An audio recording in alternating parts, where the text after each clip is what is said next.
Hey everyone, and welcome to The Explainer. I am incredibly excited you're joining us today, because we are diving headfirst into a highly specific, super high-stakes hypothetical game scenario.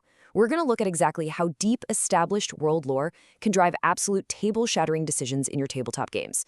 Basically, we're going to deconstruct this ancient asymmetrical alliance between the Githyanki and the Red Dragons, figure out the intricate dynamics holding the multiverse together, and then, well, we're going to apply it to a wildly fun, boots-on-the-ground homebrew puzzle. But to really understand the stakes here, we have to drop a massive cosmic question right onto the table. What happens if beings of thought actually rule the plane of thought? Seriously, imagine the entire multiverse teetering on the absolute brink of enslavement by the Mind Flayer Empire, the Elliptids. We aren't talking about a localized threat. This is a universal existential crisis where beings of pure, dominating mental power are actively trying to control the infinite expanse of the astral plane. And that brings us to this rather chilling axiom from the legendary wizard Mordenkainen. He essentially asks, what would become of this multiverse if Githyanki didn't guard the planes from the Illithid menace? You know, despite their incredibly cruel reputation as astral pirates, the Githyanki actually serve as this vital shield holding the line for reality itself. Without their endless war against the Illithids, every single living creature across the prime-material plane would be looking at a really dark, enslaved fate. Now, when you look at the raw military might of the Githyanki, their astral ships scouring the skies, their mobile tactics blending psionics and magic, you gotta look closely at what's actually flying right alongside them. Massive red dragons. The Githyanki's ability to hold the astral plane depends entirely on these beasts. And here's the kicker. This alliance isn't born out of mutual friendship or respect. No, it relies entirely on an ancient, deeply mysterious deal struck eons ago down in the fiery depths of the Nine Hells.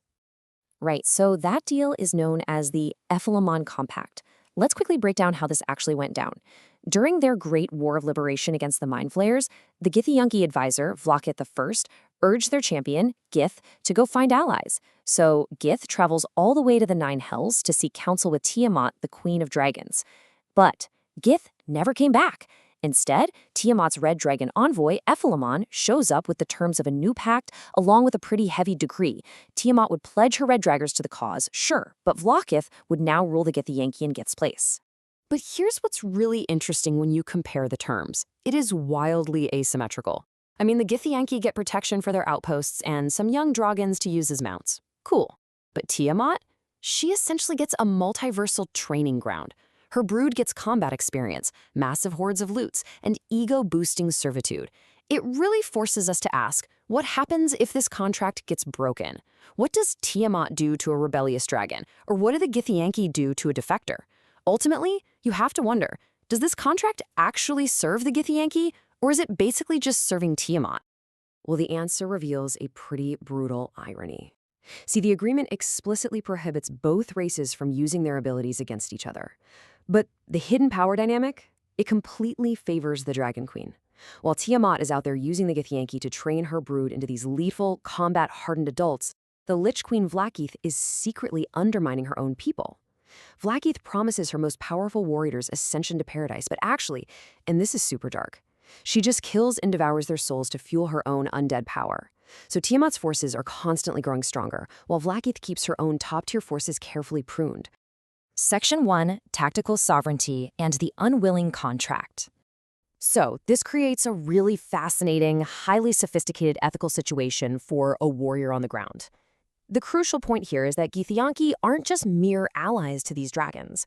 Under the Ephilemon Compact, they're effectively guardians who are honor-bound to protect the dignity and the power of red dragons. When a Githyanki runs into a dragon out in the world, they actually have to evaluate if that dragon's current situation is serving Tiamat's grand design. Okay, so let's test this lore with a wild homebrew scenario. We'll call it Amon's Dilemma. Imagine your Githyanki warrior, Amon, discovers something completely absurd. An ancient red dragon, a literal Great Wyrm, humiliated and held against its will inside a bizarre, extra-dimensional circus tent run by cultists. How does deep lore inform the player's next move here? Amon has a real choice to make: disbelief or intervention.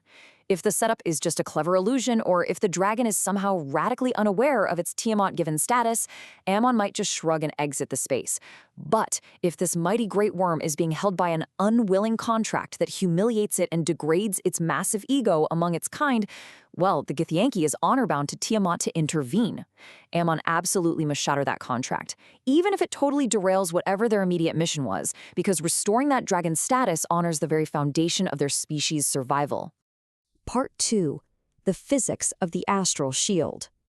Okay, before we go pulling off this epic rescue mission, we've got to talk about the biological and planar constraints of this alliance. The entire military strategy of the Githyanki hinges on the astral aging paradox. You know the rule. Creatures do not age on the timeless astral plane, which is fantastic if you're an ageless empire, but it is terrible for young dragons. If they don't age, they don't grow in size, power, or capability. So the raw physics of the astral plane mean young red dragons have to be rotated out to material plane nurseries or creches. It's the only way Tiamat's young can age naturally, grow terrifyingly strong, and amass that sweet, sweet loot, all while defending Githyanki outposts. Section 3. The Unbound Tactical Sequence. All right, let's get into the crunchy 5e gameplay sequence here. We're going to treat this like a fast-paced heist. Step 1. Ammon identifies the unwilling contract binding the dragon to this extra-dimensional space. Step 2. Ammon deploys Mage Hand Legerdemain and a Bag of Devouring.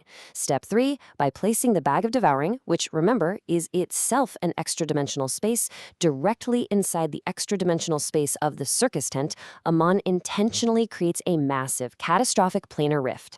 And boom, that triggers an absolute explosive climax. By weaponizing raw spatial physics, Ammon's intentional planar rift radically reshapes the entire battlefield. The conflict between those two extra-dimensional spaces violently shunts the Great Wyrm, along with its entire hoarded treasure, directly into the astral plane. The tent is obliterated, the Great Wyrm is freed, its ego is massively restored, and Ammon has perfectly fulfilled the ancient Githyanki pact to Tiamat, mission accomplished. Part 4. Lore versus Homebrew. Zooming back out from the specific mechanics for a second, this brings up a huge philosophical question for us as players. If essential abilities in game lore are directly tied to the character race you chose, when do you rely on that heavy mythological canon, and when do you just break the story to embrace a wild homebrew scenario like a magical circus tent? Well, the beauty of it is that the deep lore is exactly what gives you the permission and the framework to engage with the homebrew in a way that feels incredibly authentic. I really want to leave you with this incredibly punchy thought from Tracy Hickman.